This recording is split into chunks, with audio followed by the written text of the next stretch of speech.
Okay, hello everyone. Welcome to our fireside chat with Stephanie Cho, Executive Director of Asian Americans Advancing Justice Atlanta. Before we begin, please note that closed captioning is available and the instructions are now on screen. It is now my esteemed pleasure to turn it over to our very own Vice President Porcina to welcome you all to today's event. Hello, everyone, and welcome indeed. On behalf of President Zach, the leadership team at Scott College, and all members of our community, it is an honor to welcome you, Stephanie, to the college and to thank you for the important work that you are doing to stop racism and specifically racism against Asian American. At Agnes Scott, we have been working on issues of social justice and racial justice for a while, for a long time. But as you can imagine, the national events that have just rocketed this country and our state of Georgia specifically have lent a new sense of urgency to our work and the way racism intersect in all the different groups, for all the different groups.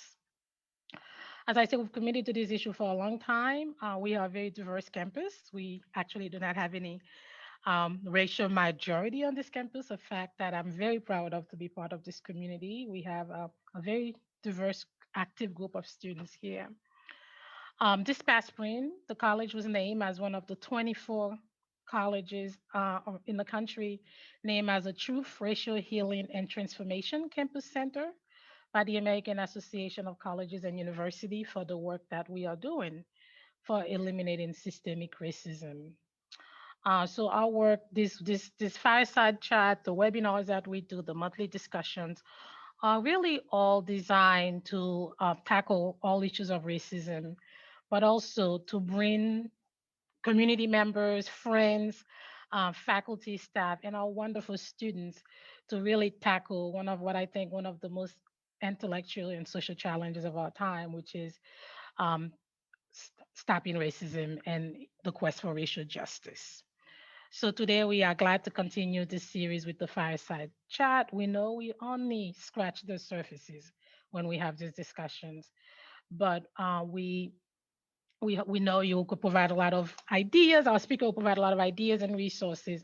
I want to thank you sincerely, Christina, as well, for moderating. You are a rock star on our campus, and so thank you for that.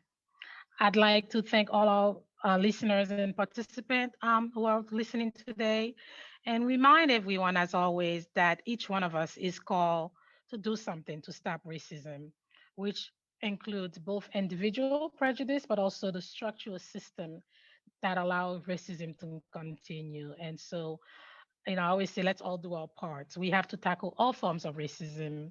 Today, we are focusing on the racism faced and the challenges faced by our Asian American siblings. And so, again, welcome to campus, Stephanie, and I'll turn it back over to Christina. Okay, thank you so much, Eve Rose, for your for your warm welcome. And thank you again to all of you for joining us today. My name is Christina Matu, and I currently serve as the co-founder and co-president for the Organization of Asian Students in the South, or OASIS for short. And I will be serving as today's facilitator. We are thrilled to be able to celebrate Asian American, Native Hawaiian, and Pacific Islander Heritage Month with all of you, and for the opportunity to host our honored guest for this insightful conversation.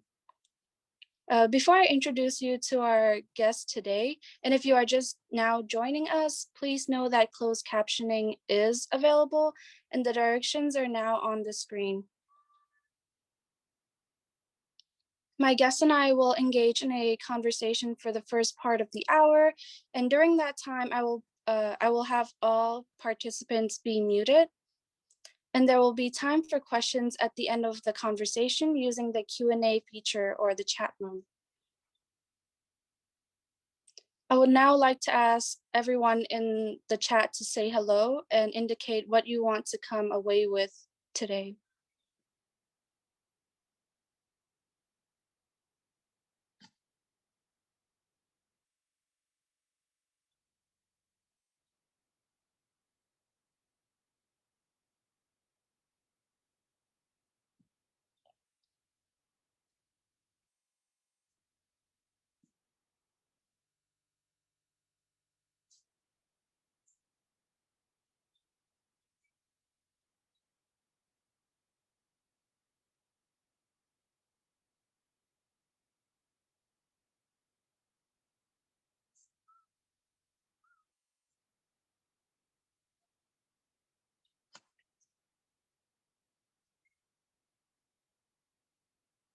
Okay, it is now my honor to introduce our featured guest for today, Stephanie Cho.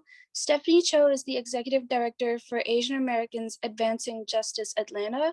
She brings over 20 years of experience in labor and community organizing, strategy planning, and fundraising at the local and national level. Originally born in South Korea, Stephanie grew up in Oregon. After university, she started her career in organizing and movement work. She has been a community organizer, program director for LGBTQ youth programming, and director of training for a national fellowship program, a labor organizer, and organizational consultant. Before coming to Advancing Justice, Stephanie was the Los Angeles director of the Restaurant Opportunities Center, or the ROC LA, where she worked to raise industry standards and wages for LA's restaurant workers. She believes in creating more space for new leadership, developing healthy and sustainable ways of working towards justice for all, and she is moved by transnational forms of expressions of solidarity and movement building. It is now time for questions for our panelists, so let's get started. So for our first question for Ms. Cho is, can you talk to us about your work as the Executive Director at the AAAJ and what drives you to do this work every day, especially as you reflect on this during Asian American, Native Hawaiian, and Pacific Islander Heritage Month? Hi, thanks for having me. I think what drives me is, and especially now, is really working for justice and looking at a lens of liberation for all, particularly in this time. When I was, I guess, younger, when I was in college, I was trying to figure out just sort of what was my role and what did I sort of want to do. I looked into a lot of different things. I was involved in a lot of lefty organizations when I was younger. I was in Radical Cheerleaders and Lesbian Avengers. None of you know what those are. They don't exist anymore. But these sort of groups. And I was just trying to find sort of that connection between my, like, kind of all of my identities. And I felt like I was kind of split into different places depending on which group I was a part of. And I think my strive now is really, and especially at Advancing Justice Atlanta, is that people can really be their full selves, like at work, and do the justice work that they want to do.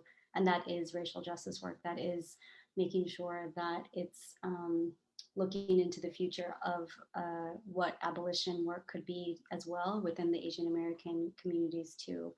And so our organization overall is a civil rights organization based in Georgia, and we're part of a larger affiliation, one in DC, one in Chicago, one in LA, and one in San Francisco.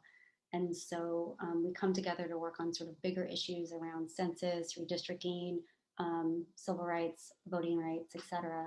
But then here locally, we really focus on AAPI issues and immigrant issues in Georgia and the Southeast.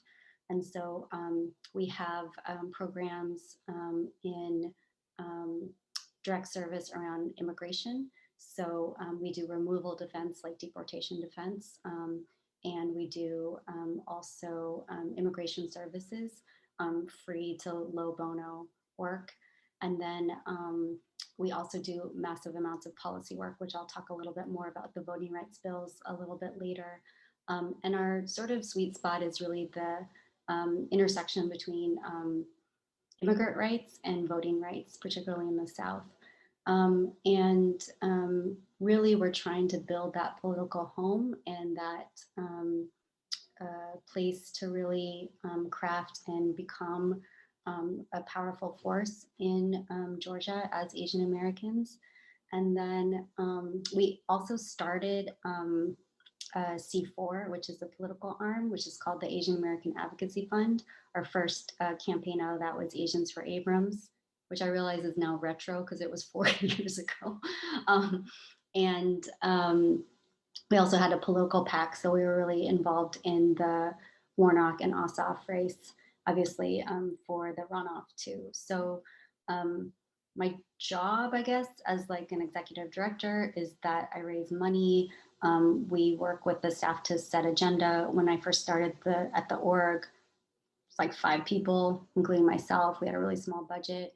And now our organization is 25 people. I think the thing, because I come from labor, is to be able to provide good jobs, good paying jobs with health insurance and benefits for people of color that work in the office.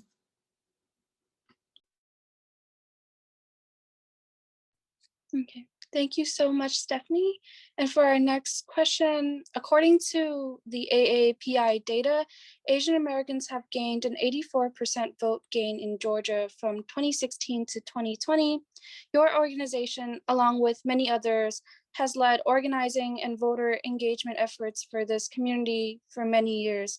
Can you talk to us about the importance of the Asian American vote in this last election, and what has been done to increase it over the last several years, and what organizing efforts were made to build it? Like a lot. So just to give you context about sort of the Asian sort of vote, in 2012, there were about 40,000 AAPIs that cast votes. In 2016, it was about 65,000 that cast votes in 2016. And in 2020, it was 208. So in terms of our electorate, just in voting, right? And our increased civic participation, increased visibility, it just really skyrocketed. So there was always this point where AAPIs were, are the fastest growing ethnic minority that's happening in the South. And then you couple that with more people that are civically engaged. The difference or the challenge within AAPIs and immigrant voting is the language equity or lack of language equity. The first time that any information in voting was in an Asian language was in 2020 in DeKalb. So a lot of people don't even realize that there is voter suppression, or sort of how it looks and targets specific communities. For AAPIs, a lot of it has to do with lack of language access, and what we call sort of a language equity lens is what we're sort of trying to really promote. And so all of our work is in multiple different languages, including Spanish, because we have to make sure that people just get the basic information about what they need to do, really to know if they can, number one, if they're eligible to vote, number two, like what is the process, where they go, just basic information like that. And all of that work is nonpartisan. The other issue is at the same time that you have people who are, more immigrants are coming to the state, you have just massive amounts of anti-immigrant voting bills that are coming up to limit any kind of real voice or vote at the same time. So every year we battle like about 10 anti-immigrant bills that come up each legislative session. And luckily we've been able to beat them back pretty much every year. But every year they're getting more and more egregious. And so we started to do more pro bills as well. The other issue is that the rise of anti-Asian violence over the last couple of years have really, really caused many people to want to have more of a voice as well. You also have the Asian American community overall is sort of coming of age. You have younger Asian Americans that are using their voice and using different platforms to speak out. You have sort of middle of the road Asian Americans as well, and business owners also speaking out too. So you have this sort of piece where 10 years ago, even 5 years ago, that wasn't really happening in the same way that it's happening now. And so the Asian population also here is newer than in like other bigger cities like New York or LA and stuff too. So it's just really starting to form its sort of identity and political identity, and multiple different kinds of political identities, which are, far right, far left, in between, et cetera. And so it's really starting to really pick up, which is actually really exciting. But it makes it, it's not just about like looking at the candidate. You have to also understand like where it is that they fall like within policy around Asian Americans? Are they supportive of immigration bills? You know, any of those things, those are now what I think Asian Americans need to look more closely at, not just if it's an Asian American face, if they want to vote for that person or not. Thank you so much. What I found interesting about the voter suppression that you mentioned was how they're just now having it in different languages, just in DeKalb in 2020. I had no idea about that, and I just thought it was pretty surprising. Yeah, it was really shocking. So I was like, wow, just now in 2020. But yeah, so thank you so much. And so for our next question, last month, the Georgia legislature passed legislation that was quickly dubbed Jim Crow voter suppression bill. Can you talk to us about the most concerning parts of the bill and how these will affect the Asian American community and us all, and what Advancing Justice Atlanta is doing to fight back against this legislation? Yeah, the worst parts of the bill are it allows the state legislature to take over the county elections by granting the legislative control over state election boards and the actual Secretary of State's office. That means legislators will have oversight into and even run their own elections, which seems shady, obviously. You have dramatically redistricts absentee or restricts, sorry, absentee voting, like vote by mail. That was obviously a very popular way that people voted, particularly in the pandemic. It imposes a new ID requirement for requesting absentee ballots and prohibits third parties from collection of absentee ballot applications. It bans non-poll workers for giving out, as you heard, like food or what's called line warming, food, water, while people stand in line. You know, in Georgia, unfortunately, we have very long lines at specific precincts that target people of color. And the effect on the Asian American communities, it just basic disenfranchisement of the Asian American community because of language barriers to the new voting process. The state, as you know, is not going to put these in different languages. And so it's up to us as an organization to really put in the work to do that. 44% of Asian American voters in Georgia are limited English proficient. And in November 2020, more than 45,000 of the 208 AAPI voters that voted for the first time. New voters are more likely to have barriers because they thought that there was one process and then they go back and it's a completely different process as well. Also, 40% of Asian Americans overall in Georgia voted by mail, so it disproportionately affects Asian Americans. And then for us as an organization, we filed a lawsuit on behalf of Asian Americans Advancing Justice Atlanta and Asian American voters, challenging several provisions in the section or Senate Bill 202 that restricts absentee voting by mail, and other civil rights orgs that also challenge the law as well. But we as Asian Americans decided to do one separately. Although the federal legislation, such as the For People Act, hopes to solve some of the issues caused by this bill, it still falls short for voters, especially that are limited English proficient, and it creates an access barrier to ballots. And so that's why our organization has been doing this huge campaign around language equity to get more and more of the local counties to adopt basically having information in language. Even in 2018, in 2018, we sued and won just to be able to have the interpreter of your choice at the polls, which is also shocking. In a state where you see a lot of immigrants, you would think things would be in different languages, or you take for granted that it would. So many things, particularly in voting, is not offered in different languages. And so our argument is why is it available in education in counties? Why is it available in some health facilities, but it's not available in voting? And the answer has always been that it's because they don't have to, which feels like the wrong, sort of the wrong orientation. It's like, well, if you could offer it, if it isn't that much money, wouldn't you want to offer things in different languages? That just seems like a better place to be in, to offer things and just to be helpful. But it actually falls to the organizations on the ground to put things in different languages to educate the communities. Thank you for your organization's continuing effort for language barriers and equity and so much more.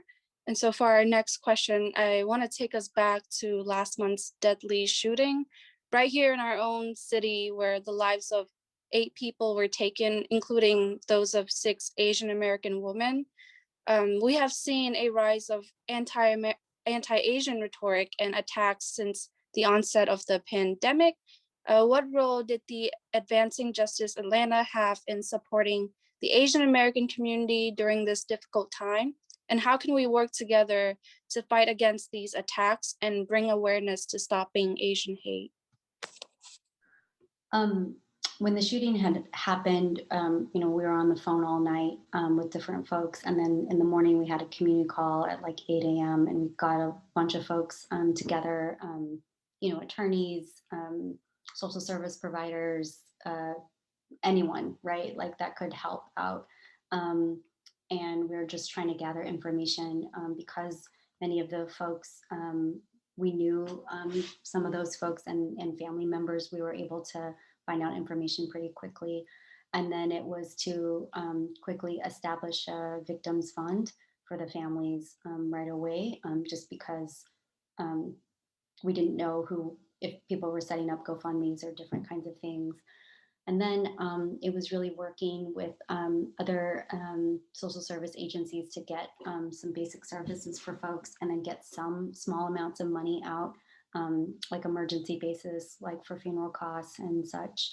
And then for our organization was also to gather different languages in counseling, trauma counseling, not just for the victims' families, but also for the service workers and anyone else in the community that would really need that support right now, because it was very triggering for so many of us, particularly Asian American women. And I think we did a good job just, sort of gathering that sort of focus. There were a lot of individuals that wanted to do vigils and such. The other thing that was a little bit different or more complicated is that because it was happening within the Asian American community, and this is a little bit of sort of the differences, a lot of these families did not want their mom's names, sisters' names, etc., like in the media in the same way, and like to be a hashtag, like in any sort of way. And I think, when you think about trauma, it's like, how would you feel if that was your own family? Would you want that? And I think when something really traumatic happens like that, you don't know what to think, and you want to have some kind of control over what is being said and done. And so a lot of times, people were using their names to do something, right, in their name. And I think one of the things that we've learned, especially unfortunately with all of the high profile murders, is that not everybody wants that. And it should come from the families, right? If that's what they want, then we should respect that and lift that up. If that's not what they want, we should also respect that and lift that up too. So our organization took a really hard line and called in a lot of other organizations to stop using their names and republicizing their names because it wasn't helping in the situation. And if the families wanted to do their own press, that was their own choice. But for other people, it's not our call to take that information and put it into something that's for somebody else. And then now it's, making sure that the families have sort of the things that they need moving forward. The case is going to move on, as the Fulton County and Cherokee County are going to release, sort of their findings soon. So it'll, come up again. But I do think it was a watershed moment and a wake-up call, unfortunately, for many people outside of the Asian American community to take the increased violence seriously. And unfortunately, this incident had to happen. The other thing I would say is, unfortunately, the attacks haven't stopped. And even as an organization that's been sort of in the news for different things, we get hate mail we get 2 hate mails every day on average. So that is increased as well. We used to get hate mail when we would come out against certain immigration things and different things, or voting actually too.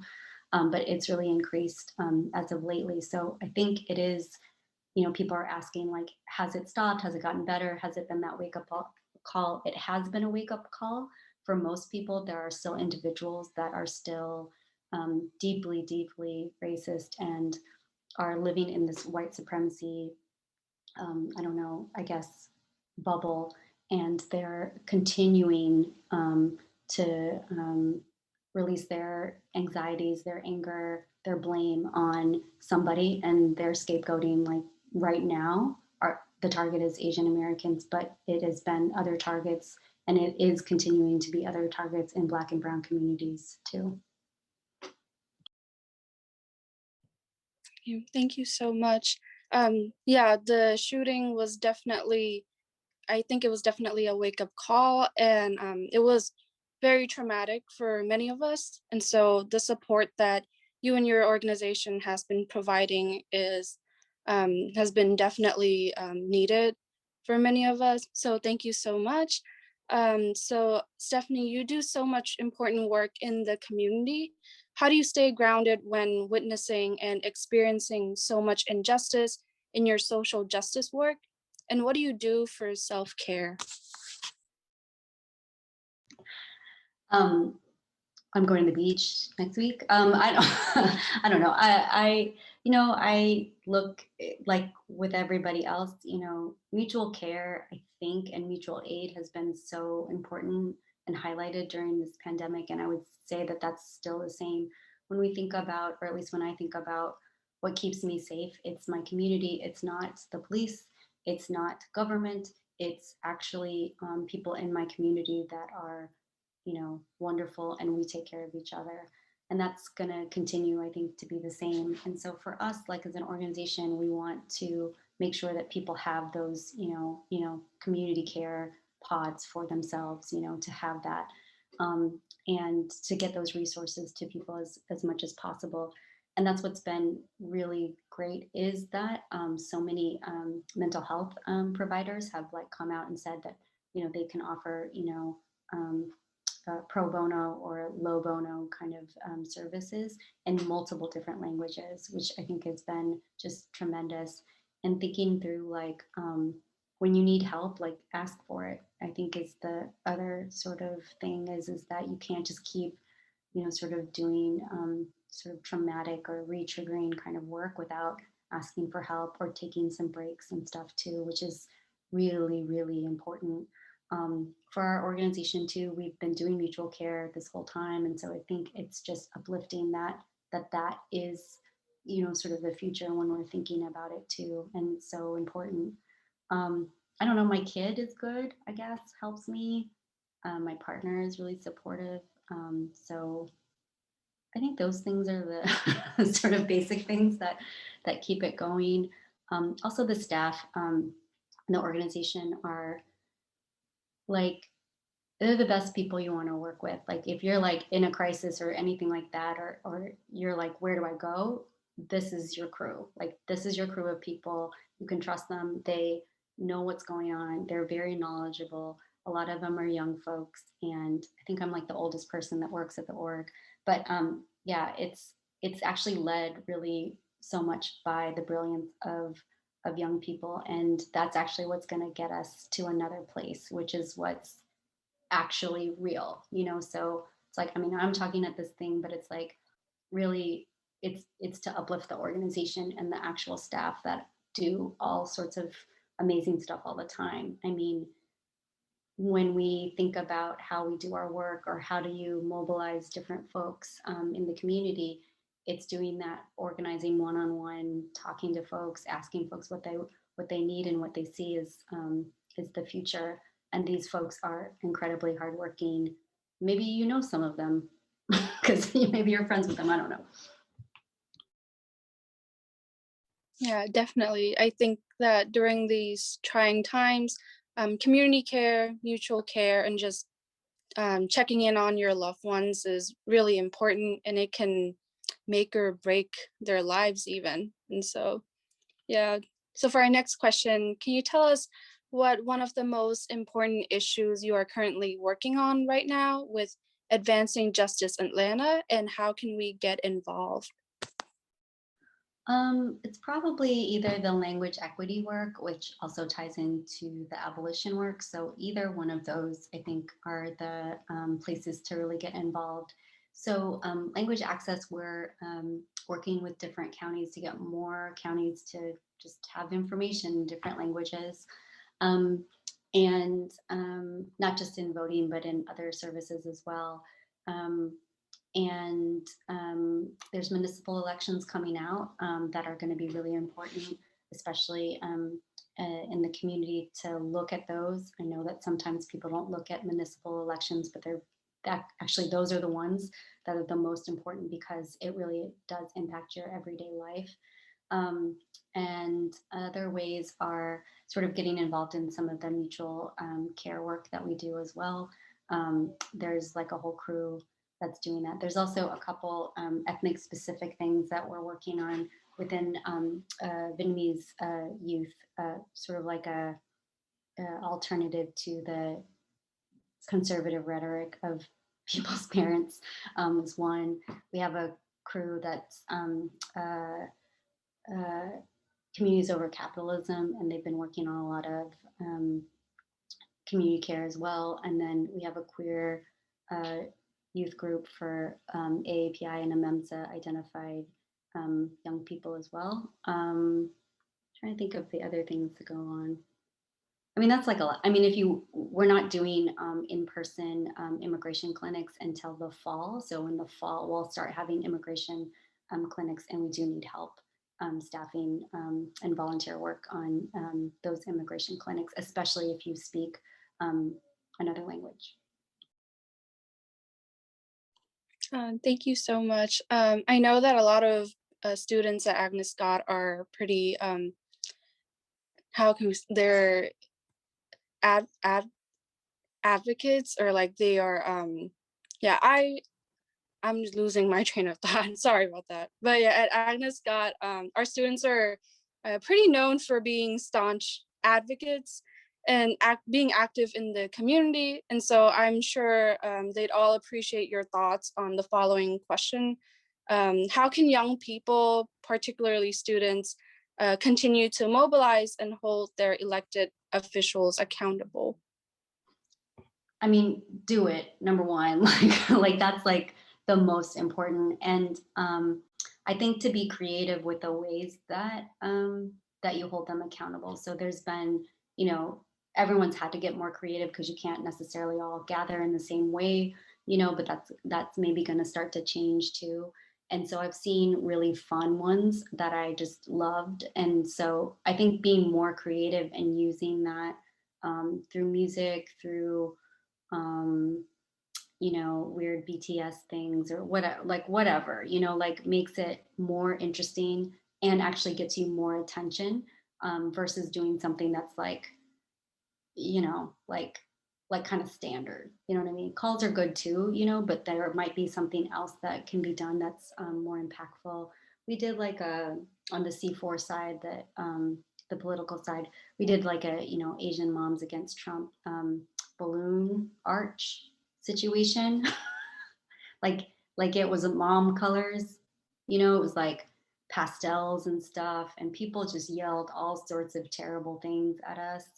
And we were just we were just in the corner, like, because we were in Cummings. The other thing too is it's really important to get out of the sort of like I don't know, Decatur, Atlanta sort of like bubble situation, and to go out to places too, and to have that dialogue and to do those actions in places that are a little bit more conservative as well, and to get that message out. Like that also makes a big difference too, because if you think about it, when like you're a young person, like in high school or middle school, and you see somebody doing that in your city, right? That is cool, right? Like, and if you're only seeing it that it only happens in quote unquote Atlanta proper, it's like, oh well, that's just happening in Atlanta. It doesn't happen in other places. But actually, there's so many people that are down for the cause, but you have to, like go and like really connect with those folks, and you'll see so many people. And the whole point, right, of organizing and all this kind of stuff is like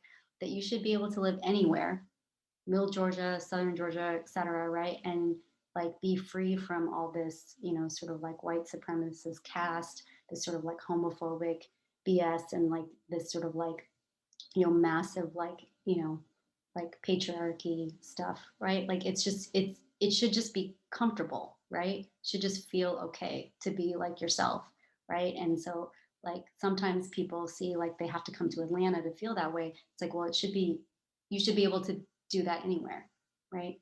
Or that's my hope. Yeah, thank you so much. I think the Asian moms against Trump is pretty interesting. I don't know. I want to see that so bad, but yeah, that sounds pretty cool.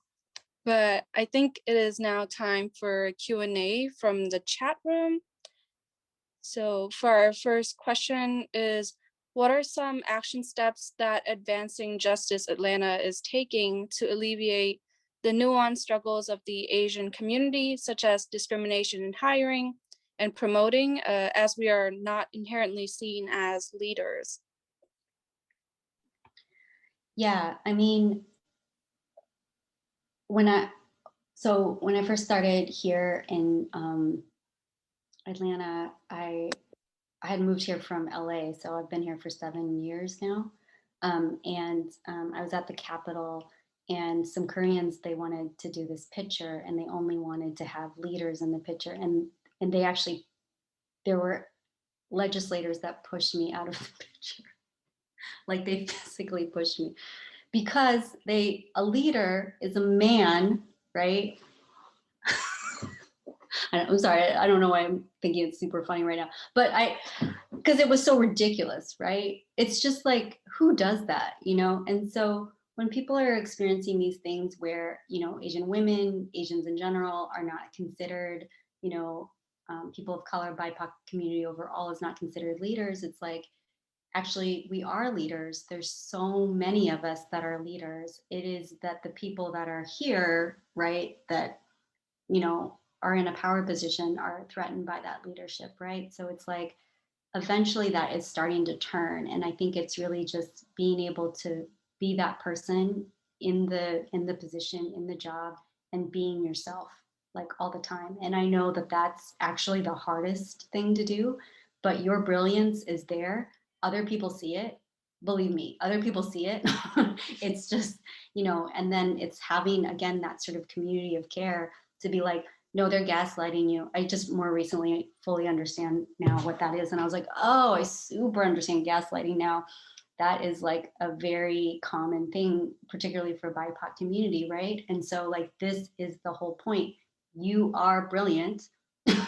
You are bringing this sort of brilliance and knowledge. It's that other people are probably actually seeing it. They might be threatened by it, but you're continuing to be that person.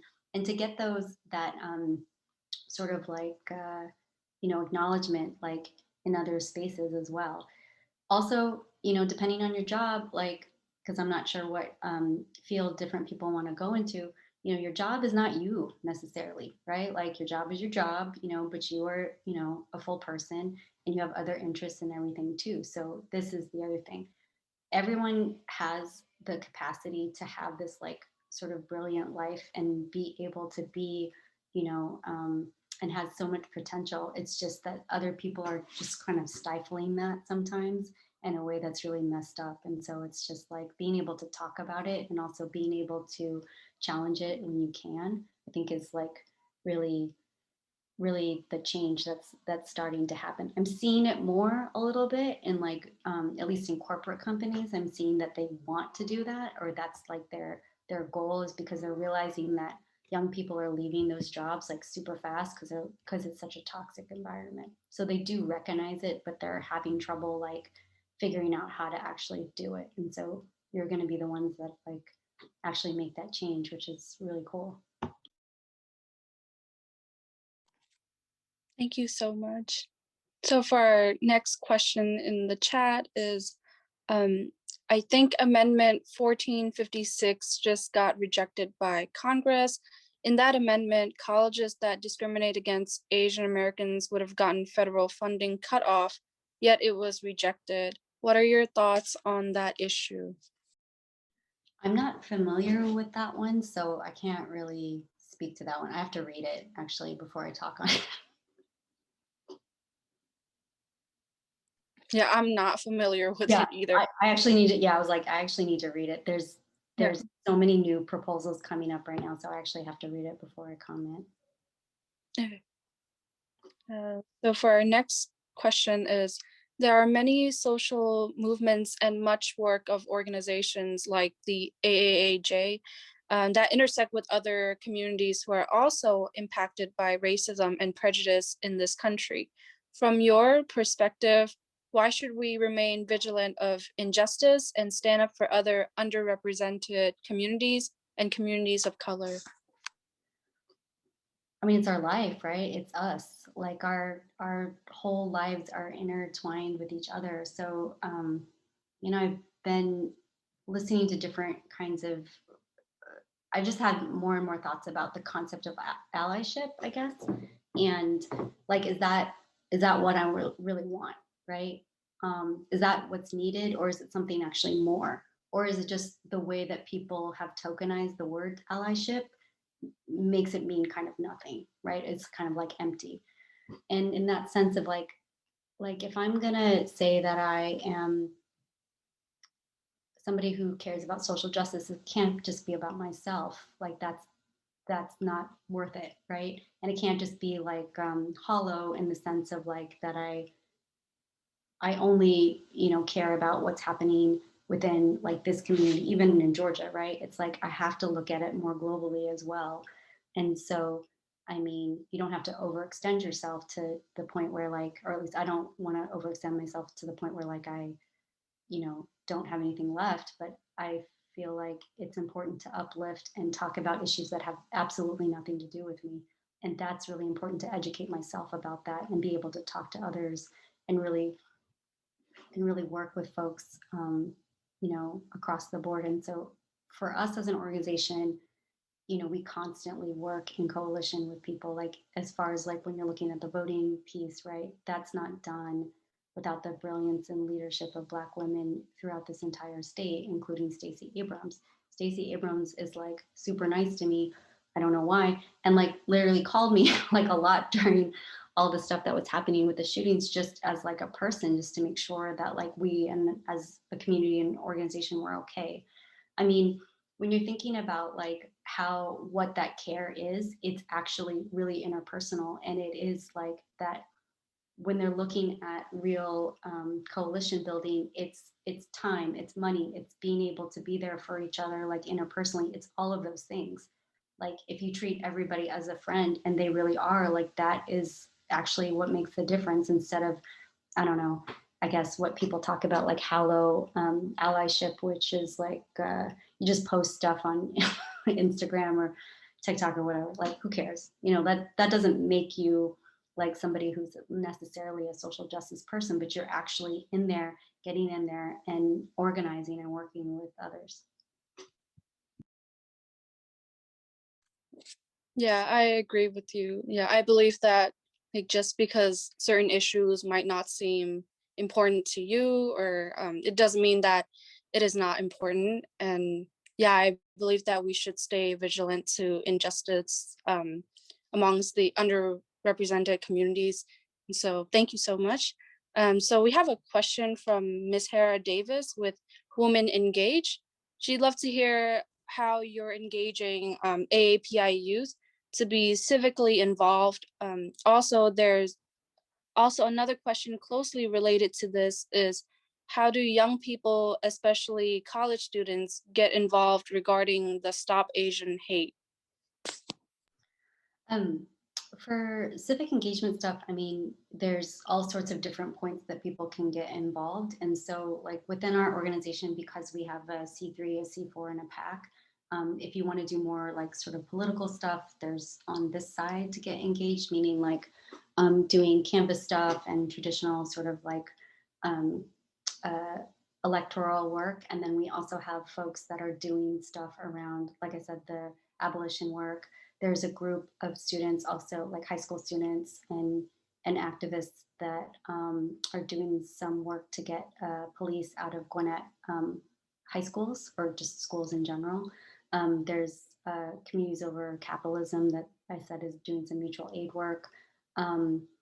And connecting like also childcare opportunities as well, like in low income neighborhoods.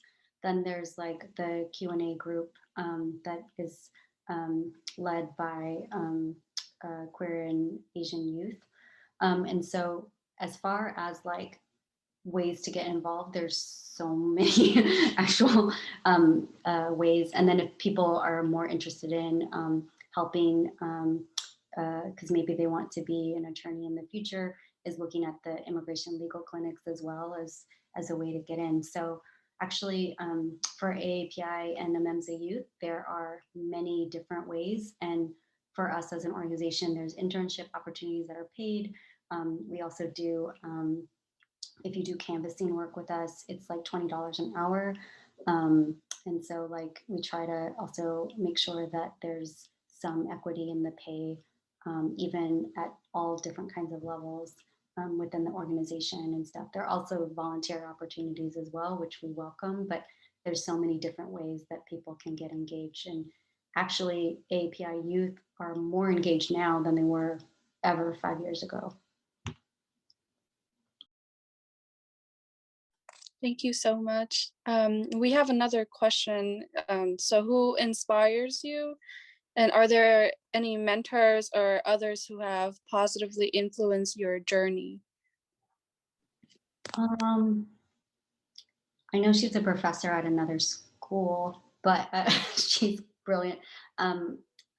Dr. Carol Anderson, she wrote White Rage. She also wrote around No Vote. I think it's No Vote something.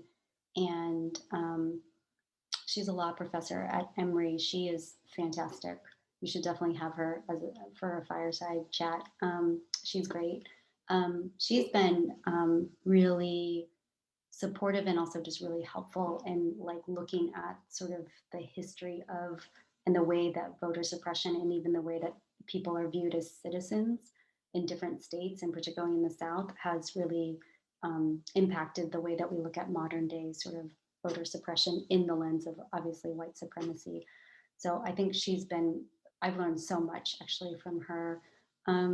Other people that are sort of mentory or just sort of like in my life, I would say like I get a lot of strength from other Asian American women that I work with, like in the national space too. There's a small group of us that are queer. I'm also a mom. And so like, I look at those kinds of folks. Thank you. One person, no vote. Thank you. It is a fantastic book. It's such a fantastic book. She's fantastic. So I think those folks have really like sort of helped. You know, when I was younger, I didn't know anybody who was queer or Korean, you know, or any of those things. And I definitely didn't know anybody who was queer and Korean that had a kid. So I think like now meeting other people also in that same sort of situation has really been important for me, just to see more of that, I guess, representation.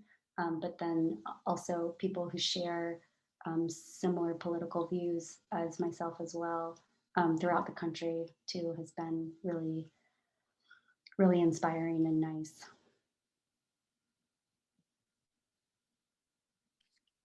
Thank you so much, Stephanie Cho, for answering our questions. I think it is now time for final thoughts from our panelists.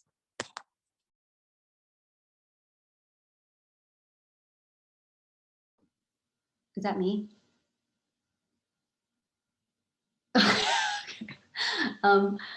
So I think I really appreciate this this forum and these questions. As a queer Korean adoptee, mom, whatever, from now living in the South, I think it has really impacted my view on how to do organizing work in my different places over time. And I think there's so many ways to get involved. There's so many ways to be really active, and it's just finding that crew that, like, you can sort of like work with, that that really is making the difference too. And I would just say, like, I encourage folks um, to really be experimental and look at the different ways that you can get involved and start stuff and be really creative. Um, and one of the things, I did one of these talks, and like they asked like what I would say to my younger self, and I was like, I don't know, not to worry so much was one of the things. Like I think I worried a lot when I was younger. Not that I don't worry now, but just not to worry so much. And things are hard, and they don't they don't necessarily always get easier when you get older, but they just kind of change and morph into different kinds of things. But you do have more sort of resources in other ways as you get older, which is good too. But like doing stuff for the community is what keeps me going. And it's actually the thing that is, like the most inspiring in my life, is to do the work that I do. Okay, so I believe that brings today's conversation to a close. Again, I want to thank you, Ms. Cho, for sharing your expertise, your work, and your insights with us today. Thank you to our audience members for joining us as we celebrate and honor Asian American, Native Hawaiian, and Pacific Islander Heritage Month at Agnes Scott College. If you have any additional questions, please do not hesitate to contact us at diversity@agnescott.edu. Again, thank you all for joining us, and have a wonderful rest of the day.